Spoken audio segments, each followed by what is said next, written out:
Welcome to Khanversations. I'm Muqtedar Khan, your host, and today I'm going to talk to you about the successful completion of phase one of the Gaza peace plan. So congratulations to Donald Trump, congratulations to the people of Gaza, congratulations to the Israelis, and congratulations to the Qataris and the Egyptians who have worked so closely and with the United States in making all of this happen. As I've said in the past, the best news coming out of Gaza is the war has ended.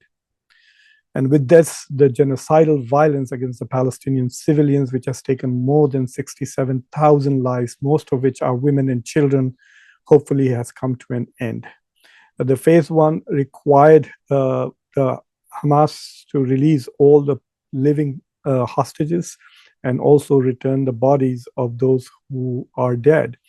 And Israel was going to release 250 prisoners and 1,700 detainees. And apparently from media reports, it's very clear that phase one has been completed, hostages have been released, and so have prisoners, Palestinian prisoners. So congratulations to Donald Trump, who is currently visiting the Middle East. He gave a speech this morning to the Israeli parliament, and now he is in Sharm el-Sheikh, the Egyptian basically sea resort, where he's meeting with leaders from Europe and the Middle East to go ahead and initiate proceedings to fulfill phase two. So first of all, I mean, this itself is a major achievement that Donald Trump has achieved what Joe Biden tried and actually did not really try even for 14 months. So kudos to Donald Trump for bringing about ceasefire.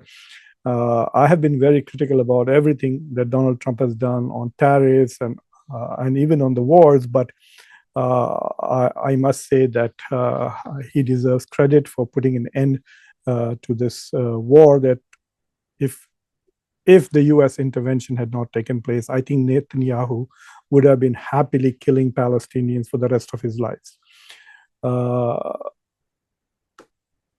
The second phase, now that is what I'm going to talk about. There are two second phases, one real and one hidden.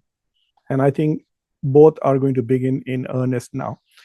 The second phase of the Donald Trump Gaza peace plan is essentially requires a disarmament by Palestinian Hamas fighters. They will disarm, and some of them will get an amnesty, and others may choose to leave Gaza and go away elsewhere. So they will probably have to find a place where they would like to go or would go. The second phase also entails essentially a bit of withdrawal to at least an interim point by Israeli forces. Israel is not going to withdraw completely, but there is going to be a significant withdrawal of Israel, and then the establishment of the International Stabilization Force and the beginning of creation of a technocratic government that will govern Gaza until some final solution emerges. There is no discussion of elections or establishment of a government by consent. So this government will be essentially established by the US and its allies, the Arab countries in the Middle East. But what was positive about the meeting in Sharm el-Sheikh is that we saw already countries committing, and $37 billion have been committed for reconstruction of Gaza, $10 billion by United States, which tied it to disarmament by Hamas. If Hamas does not disarm, then $10 billion from the United States will not come. Qatar has committed $5 billion, the European Union, $8 billion, $2 billion by Turkey, $1.5 billion by Jordan, $1.5 billion by UK, $3 billion by France, $4 billion by Germany, about $800 million by Indonesia, and $500 million by Pakistan also. So these countries have all committed money for reconstruction. The estimation is that it will take anywhere between 80 to $100 billion to reconstruct Gaza But this is a good start with $37 billion that at least countries have committed. But every country has attached one or other caveat, which essentially means that some nasty person in that government can block it. So first of all, for example, for the United States demands complete 100% disarmament by Hamas. If so, if somebody does not want to send the money, they can always say, look, this particular faction or that particular faction has refused to disarm. And I can bet you the people in Hamas are stupid enough to to give those kind of opportunities to the US. The Germans have basically also put conditions on what is taught about the Holocaust. I think the Palestinians should really have a whole book on the evil Germans and the genocide that they committed, and then get the 4 billion from Germans for basically telling the world, or at least the Palestinians, what an evil country Germany was. Anyway, so the countries have attached caveat, but uh, I'm not very sure that all 37 billion will come. Forget about the 100 billion, which is actually needed. But it's a good start. This will work only if every country that is making pledges commits itself and follows through on this. And this is where the lack of proper leadership in Palestine is going to really hurt. And I don't know whoever is going to be in charge of Gaza. Will that person, if that is Tony Blair, then forget it. I don't trust him. He's a war criminal. He should be in jail. But if there is some Palestinian who cares about Gaza, who is in charge, then his number one task would be to make sure that these pledges are genuinely cashed in, really. There is also a $20 billion budget by the United Nations, but there are no firm commitments to that budget. But there are a couple of other interesting things. There is also, I think, a hidden phase two that is going to begin, which is Western media and Western leaders are now going to try their best to resuscitate the image of Israel. Israel has suffered. People have seen what a cruel leader Netanyahu is and what genocidal state Israel is. Not only that, its activities of the settlers in the West Bank, the apartheid policies in the occupied territories, all that has become very profoundly manifest to citizens in Europe as well as in Canada and the United States. But the problem with public opinion is that they have very short memories. And I think that given the billions of dollars that Israel and pro-Israeli billionaires are spending in publicity for Israel, the second hidden phase is going to be to make Israel back to what it was before it committed this genocide in Gaza. So that is probably something that is going to begin in earnest. And I can bet that the reconstruction of Israel's image may progress faster than the reconstruction of Gaza itself. But I hope I'm wrong. And these countries move forward. There are a couple of observations I do want to make, which is the absence of Russia and China. They were not invited to Sharm el-Sheikh. There were many countries from Europe which were represented. The main countries were US, Qatar, European Union was represented by its president. Turkey was there, the King of Jordan, UK, France, Germany, Indonesia, Pakistan, and the Secretary General of the United Nations attended it. People who are missing were China, Russia, and MBS of Saudi Arabia was absent. And so was Narendra Modi of India, who was invited, but he sent a low-level, I guess, not even the foreign minister attended from India.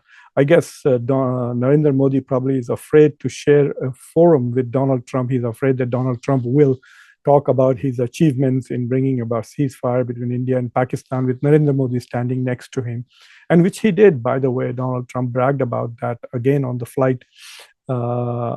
And he's continuing to do so. Now more than 50 times Donald Trump has claimed that he was responsible for the ceasefire between India and Pakistan because he threatened with 100 and 200% tariffs on each of those two countries.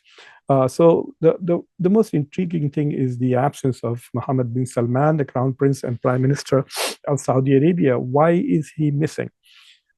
Is he unwell, or is he afraid to associate with this United States plan? Perhaps his intelligence is telling him that the public opinion in Saudi Arabia is not very much in favor.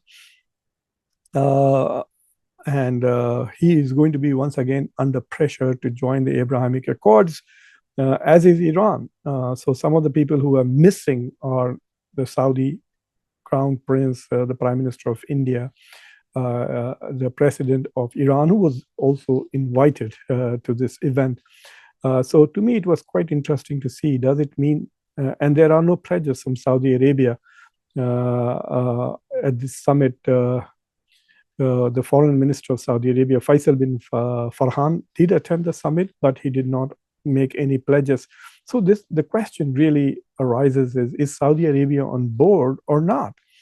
And why is it not on board? Does it feel that if it gets too close to this plan, it could be forced into some kind of normalization of relations with Israel?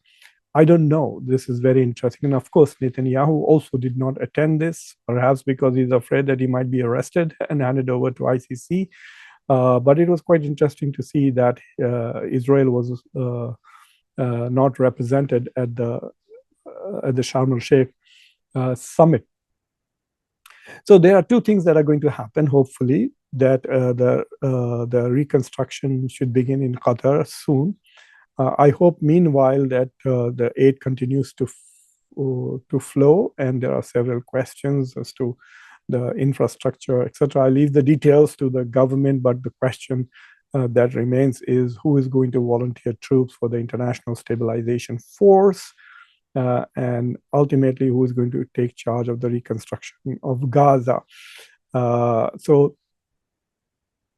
But I also want to, for those who are people who worry about human rights, decline of democracy, the ascendance of violence and fascism all over the world, to not let up in their protests and keep in mind that there has to be accountability for the war crimes that were committed in Gaza. Gaza is a crime scene, and there should not be any cover-up. An effort by billionaires in America and Europe to buy the media and buy people who are in the media. I mean, just listening to Van Jones on CNN, it is very clear that he has sold his soul. He was making light of the death of children in Gaza. So I think that there will be an effort to whitewash the genocide and make it appear as if it did not happen. So I request scholars and reporters to document the atrocities that were committed on the Palestinians in response to the terrorist attacks of October 7. Remember, Hamas is a terrorist organization, but America, the US, Israel, Canada, Germany, and UK, and Italy to a great extent, these are principal countries which have supported Israel consistently. And these are liberal democracies, and so they have to be held up to a higher standard than the standard that we will hold Hamas to. So we need to make sure that people never forget the genocide that Israel committed in Gaza with the help of Western countries. And by help, I just don't mean lip service, genuine supply, consistent supply of weapons, especially. Never forget that Joe Biden, who earned the title Genocide Joe, continued to supply in weapons, maintained that his support for Israel was ironclad while the genocide was taking place. And nobody better than the American president would know exactly what was going on, given all the intelligence sources that are available to the US president. So yes, the good news is that phase one has been successful. There's another good news that the conference in Sharm el-Sheikh seems to be going as expected with lots of pledges. And I really hope that there is peace in the Middle East. There has been enough war, enough suffering, enough starvation, enough killing. Thank you for watching Khanversation. If you have not already subscribed to the channel, please subscribe to the channel, like this video, and don't forget to share it with your socio-political network. And also press the bell icon so that you get notifications when I post new videos. And if you do want to support Khanversations, consider becoming a member of the channel. Until next time, I'm your host, Muqtedar Khan. Take care.